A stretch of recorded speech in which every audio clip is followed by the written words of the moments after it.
स्वागत है दोस्तों आपका आज के इस वीडियो में। आज हम बाल विकास के मोस्ट इम्पोर्टेंट 20 प्रश्नों के बारे में चर्चा करेंगे।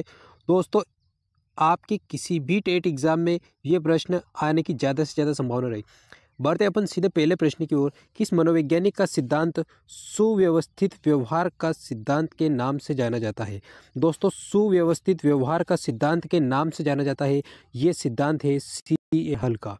दूसरा प्रश्न दोस्तों, कौन से मनोवैज्ञानिक का मनोविज्ञान बंद मनोविज्ञान या संयोजनवाद कहलाता है? तो कौन से मनोवैज्ञानिक का बंद मनोविज्ञान या संयोजनवाद कहलाता है? दोस्तों ये कहलाता है थॉर्नडाइक का। किसका? थॉर्नडाइक। अगला प्रश्न, वह प्रथम अमेरिकी मनोवैज्ञानिक जिसने पशुओं पर सर्वप्रथम प्रयोग किया तो कौन थे? दोस्तों वो थे थॉर्नडाइक। कौन थे? थॉर्नडाइक। दोस्तों थॉर्नडाइक अमेरिका के रहने वाले मनोवैज्ञानिक थे और उन्होंने सबसे पहले पशुओं पर प्रयोग किया था। किस पर प्रयोग किया था उन्होंने? पशुओं पर। बढ़ते हैं अगले प्रश्न की ओर। किस मनोवैज्ञानिक ने बताया कि यदि हम में किसी कार्य को करने की तत्परता है तो हम उस कार्य को शीघ्र सीख लेते हैं? ये बताया था दोस्तों थॉर्नडाइक के द्वारा। किसने बताया था? थॉर्नडाइक ने बताया था। अगला प्रश्न दोस्तों, समतात्विक सिद्धांत के प्रवर्तक कौन है? दोस्तों समतात्विक सिद्धांत के प्रवर्तक थॉर्नडाइक है। कौन है? थॉर्नडाइक समतात्विक सिद्धांत के प्रवर्तक हैं। अगला प्रश्न दोस्तों, विभिन्न व्यक्तियों में अभिक्षमताएं होती है। तो दोस्तों भिन्न भिन्न व्यक्तियों में अभिक्षमताएं असमान होती है, अलग अलग होती है। क्या होती है? असमान। अगला प्रश्न, प्राणी के व्यवहार में परिवर्तन लाना ही अधिगम का अभिप्राय है। यह परिभाषा किसने दी थी? दोस्तों ये परिभाषा दी थी S.S. चौहान के द्वारा दी गई थी। किसके द्वारा? S.S. चौहान प्रसिद्ध मनोवैज्ञानिक है। प्राणी के व्यवहार में परिवर्तन लाना ही अधिगम का अभिप्राय है, ये परिभाषा S.S. चौहान के द्वारा दी गई थी। अगला प्रश्न दोस्तों, 1952 में किस शिक्षा शास्त्री ने अपने शोध द्वारा यह कहा कि शैशवावस्था से बाल्यावस्था, बाल्यावस्था से किशोरावस्था तक सीखने की गति तेज होती जाती है या हो जाती है? दोस्तों ये बात कही थी J.P. गिलफोर्ड के द्वारा। किसने कही थी? J.P. गिलफोर्ड ने। अगला प्रश्न दोस्तों, मूल्यों के अभिज्ञान का सिद्धांत के प्रवर्तक कौन है? दोस्तों मूल्यों के अभिज्ञान सिद्धांत के प्रवर्तक है बागले। बागले मूल्यों के अभिज्ञान सिद्धांत के प्रवर्तक थे।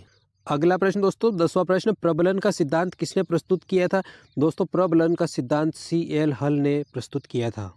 अगला प्रश्न, अनुभव एवं प्रशिक्षण द्वारा व्यवहार में संशोधन ही अधिगम है। यह परिभाषा किस मनोवैज्ञानिक की है? दोस्तों अनुभव एवं प्रशिक्षण द्वारा व्यवहार में संशोधन ही अधिगम है, यह परिभाषा गेट्स की है। किसकी है? गेट्स के द्वारा दी गई परिभाषा है। चैनल पे नए तो चैनल को सब्सक्राइब कर लीजिए। वीडियो पसंद आ रहा है तो लाइक कीजिए, अपने दोस्तों में ज़्यादा से ज़्यादा शेयर कीजिए। बढ़ते अपन अगले प्रश्न की ओर। 12वां प्रश्न है, अधिगम आदतों, ज्ञान और अभिवृत्तियों का अर्जन है। क्या है? अधिगम आदतों, ज्ञान, अभिवृत्तियों का अर्जन है, ये परिभाषा किसने दी? दोस्तों ये परिभाषा दी थी क्रो एंड क्रो महोदय के द्वारा। किसने दी थी? क्रो एंड क्रो की परिभाषा है अधिगम आदतों, ज्ञान और अभिवृत्तियों का अर्जन है। अगला प्रश्न, पूर्व निर्मित व्यवहार में अनुभव द्वारा परिवर्तन लाना ही अधिगम है, यह परिभाषा की है? दोस्तों पूर्व निर्मित व्यवहार में अनुभव द्वारा परिवर्तन लाना ही अधिगम है, यह परिभाषा काल्विन की है। किसकी? काल्विन के अनुसार पूर्व निर्मित व्यवहार में अनुभव द्वारा परिवर्तन ही अधिगम है। अगला प्रश्न दोस्तों, सामाजिक अध्ययन पढ़ाने में प्राथमिक कक्षाओं में सर्वाधिक उपयुक्त विधि है। दोस्तों प्राथमिक कक्षा में अगर सामाजिक अध्ययन को पढ़ाना है तो कहानी विधि सबसे सर्वाधिक उपयुक्त होती है। कौन सी? कहानी विधि। अगला प्रश्न दोस्तों, अधिगम के लिए प्रथम शर्त क्या है? दोस्तों शर्त से जुड़े प्रश्न 3 से 4 प्रश्न आते हैं। पहला प्रश्न है, अधिगम के लिए प्रथम शर्त क्या है? दोस्तों अधिगम के लिए प्रथम शर्त है सीखने वाले की अभिप्रेरणा। अगला प्रश्न दोस्तों, अधिगम के लिए द्वितीय शर्त क्या है? दोस्तों द्वितीय शर्त है सीखने वाले के लिए की बहुअनुक्रियाएं। अगला प्रश्न दोस्तों, अधिगम के लिए तृतीय शर्त क्या है? दोस्तों तृतीय शर्त है सीखने वाले को पुनर्बलन देना। 18वां प्रश्न दोस्तों, अधिगम के लिए चतुर्थ शर्त क्या है? दोस्तों चतुर्थ शर्त है सीखने वाले का अभ्यास। ये 4 शर्तें हैं दोस्तों अधिगम के लिए।